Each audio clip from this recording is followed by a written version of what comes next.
Girl meets 3 of her exes in the train. I need answers, Amada. You walked away from everything we had. No goodbye, no explanation. The metallic hiss of the train pierced the quiet morning air as it prepared to depart the bustling station in Abuja. People milled around with hurried footsteps, dragging suitcases and holding on to final goodbyes. Amidst the movement, Amada stepped onto the train. She wore a soft lilac blouse and dark jeans, her natural curls bouncing slightly with each step. Her face, beautiful but distant, carried the weight of 1,000 untold emotions. Her eyes, normally bright and calculating from years as a successful accountant, were dimmed by heartache and the haunting need to find herself again. The breakup with Rob still clung to her like perfume, unseen, but potent. She walked into Coach B, scanning for her seat. 12A. As she approached, her heart nearly stopped. Sitting directly beside her, in seat 12B, was Rob, the man she had just walked away from weeks ago. Across from them, seats 11A and 11B, sat Shemi, the poet-turned-techie she once adored in her early 20s, and Fred, her first love, the boy from her university days who once promised her forever. Her knees buckled slightly. No, this can't be real. She gripped the headrest in front of her for support. Hi. Amada, Rob said softly, his voice calm but laden with tension. Her lips parted, but no words came. She looked at each of the men, fragments of her past, and then turned back to Rob, her expression a mixture of confusion and growing anger. What is this? She managed, her voice trembling. Why are you here? Why are they here? Passengers brushed past, oblivious to the storm building in that small cluster of seats. Rob leaned forward, his voice low and deliberate. I needed answers, Amada, he said. You walked away from everything we had, no goodbye, no explanation. Just silence. Her chest tightened. And you think this, gathering the ghosts of my past, was the way to get them? Rob didn't flinch. I didn't do this to hurt you. I did this because I had to understand. 2 years together, Amada, and you never once spoke about your past. Not really. You dodged it like it was poison. I loved you, but it always felt like you were only half there. Fred cleared his throat gently, offering her a kind, nostalgic smile. It wasn't all Rob. I was just as surprised to meet Shemi again at the park you used to take me to. Seems like you left all of us with the same question. Amada blinked, her mind spinning. The park. Shemi and I met there, Rob explained. I kept going back. It reminded me of you, of the way you smiled at trees, how you'd close your eyes and listen to the wind. I guess I was hoping to feel close to you again. Shemi added quietly, I always return to that place to think. The universe, or maybe pain, led us to each other. And when Rob told me about you, how you left him like you left me, I realized I wasn't alone in that confusion. Rob leaned in slightly, his voice softening. Then Shemi told me about Fred. And I knew we all needed to know why the woman we loved turned to smoke without saying goodbye. Amada's breath caught. The train lurched forward, beginning its journey to Abeokuta. Outside the window, the Abuja skyline blurred into trees and red earth. But inside that coach, time stood still. Tears welled in her eyes. You think I owe you all closure? She asked, her voice barely above a whisper. You think I wanted to disappear from your lives like that? She looked down at her trembling hands. You have no idea what I was going through, what I am going through. Rob reached for her hand, but she pulled away. Then tell us, he said gently. Please. If not for us, for you. Amada looked out the window, the reflection of her 3 past selves sitting around her. Love, hurt, confusion, regret. She had boarded this train to find herself. But maybe, just maybe, she would also have to face the wreckage she left behind. The train rolled steadily across the dusty plains of Nigeria, sun pouring through the windows in golden slants. Inside, the atmosphere had thickened.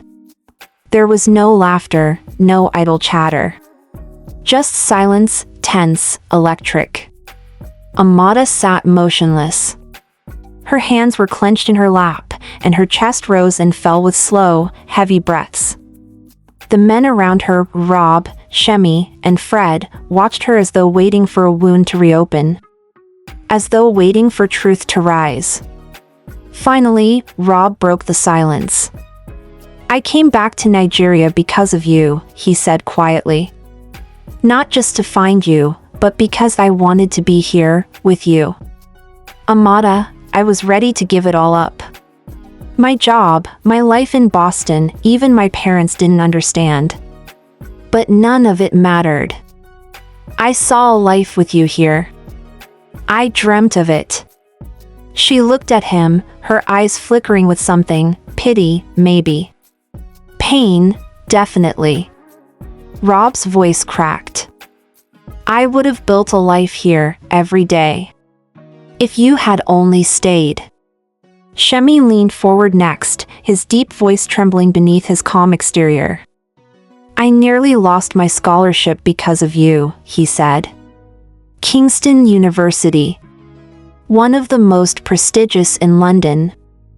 I deferred, twice, because you didn't get in with me. I wanted to wait for you to catch up, because leaving without you felt wrong. You don't even know how much that opportunity shaped me, the career I have today, the man I became." He stopped, his throat tight. "But none of it felt as big as you." Fred, usually the quietest, had been staring at the window. He turned now, his voice low and heavy with decades of unshed grief. "You broke me, Amada." She flinched. "I've never trusted a woman again. I can't. You were my first, my only true love. You made me feel everything, too much. And then you just left. No warning. No goodbye. Like I never mattered. You were an angel to me, but you left like a ghost." His fists were clenched now. How can one person bring so much impact and so much pain? Amada closed her eyes. The tears came like a flood. She opened her mouth, but her voice cracked before words could form. Rob reached into his pocket and silently handed her a tissue. She stared at it, then took it. The silence stretched. Then finally, she spoke. Not looking at anyone. "Fred." Her voice was raw. "You were the first man I ever truly loved. I loved your heart. Your ambition. The way you looked at life. But you never looked at me like that." Fred's brow furrowed. "You didn't love me the way I needed. You loved my mind, sure. My heart, maybe. But not my body. You were always comparing me to other girls with fuller hips, clearer skin, longer legs. You never said it directly, but I saw the way your eyes wandered, the way your compliments stopped." She looked up at him now, eyes brimming with fury and heartbreak. "I started changing myself. Diets. Makeup. Clothing. I tried to become the woman you wanted, and lost myself completely." Her voice grew shakier. "It destroyed me. My grades dropped. My joy disappeared. I'd cry in the hostel bathroom and then come out smiling like nothing was wrong. I told you, Fred. I told you. And you always apologized, but never changed. I was too soft," she whispered. "I didn't know how to say no. So I kept coming back. Over and over. Until I couldn't find myself anymore." So, one day, I just left. I had to. That was the only way I knew how to say no. Fred looked like someone had punched the wind out of him. His eyes were wet. And from then on, she continued, voice trembling, I made a promise to myself. That I would never lose myself for love again. That I wouldn't stay too long. That I wouldn't hold on just to keep someone else comfortable. She turned to Shemi now, pain swimming behind her eyes. You were different. You adored me. You placed me at the center of your world, too much. I saw you burning for a dream, and I watched you dim it for me. That scholarship was your ticket out, Shemi. But you kept deferring, waiting for me. Sacrificing for me. I didn't want to be the reason you missed out on something great. I couldn't bear it. You would have given it all up for me. She swallowed hard. I couldn't even look you in the eye to say goodbye. I didn't want you to see that I was choosing your future over your love. Shemi's eyes were wide. But you were my future. No, she said, her voice low. You were your own future. You just didn't know it yet. And then, finally, she turned to Rob. You were the calm I thought I had finally earned. You were patient. Kind. But even with you, I didn't let myself stay too long. The scars were still fresh. I was always looking for the exit, even when things were good. And you never knew the ghosts I carried. The train rolled on. Outside, the savannah blurred into trees and farmland. But inside, the truth sat heavy like rainfall. I'm sorry, she whispered. But none of them moved. It wasn't the kind of sorry that fixed things. It was the kind that acknowledged the ruins. The train continued to hum along the tracks, its rhythmic rattle weaving between the echoes of confessions and the thick silence that now filled the compartment. Rob sat stiffly beside Amada, his hands wrung tightly on his lap. His blue eyes stared ahead, but his mind was clearly trapped in memories he couldn't outrun. Amada turned to him slowly, her voice soft but piercing like silk over steel. Rob, she began, you compared me to her. His eyes flicked to hers, confused. What? You never said it directly. But you did it all the time. Every story you told, every moment you cherished, it always began with her name. Your childhood friend. The one you built sandcastles with, biked down the Boston Hills with. You'd smile at memories that didn't include me.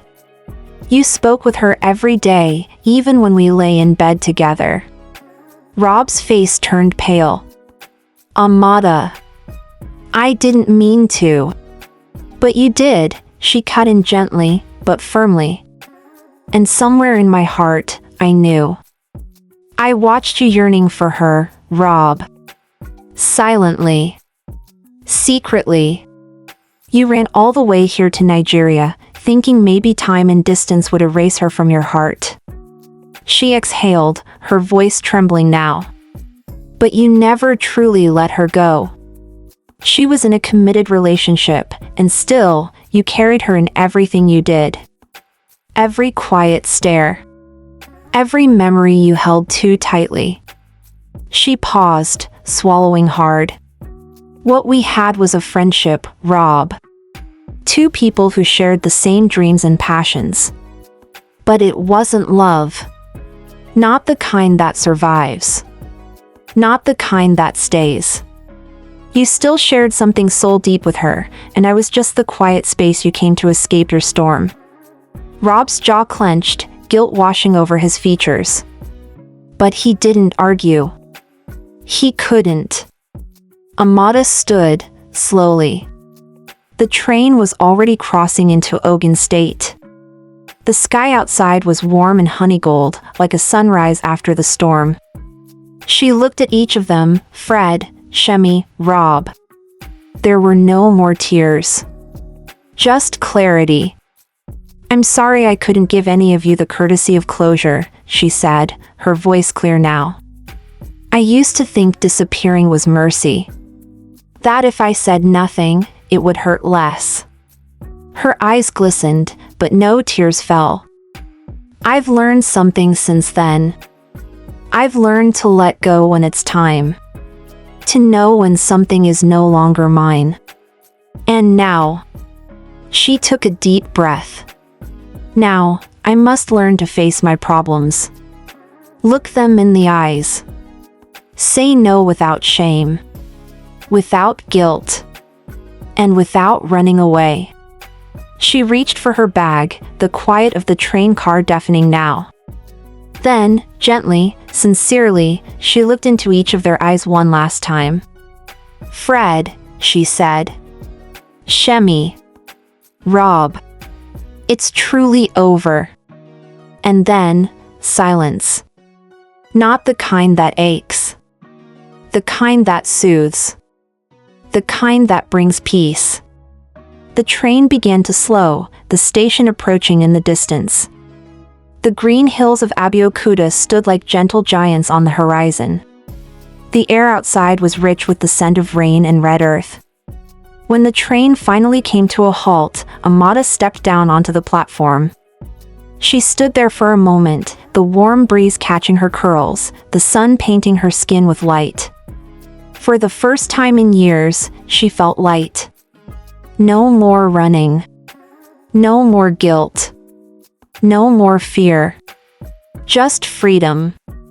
Each of them, Fred, Shemi, Rob, emerged behind her. They didn't say a word. There was nothing more to say. Only quiet nods, heavy hearts, and a silent respect for the woman who had once been a part of them. And then, they all went their separate ways. Amada walked ahead, head held high, toward the waiting arms of her future. She was finally whole.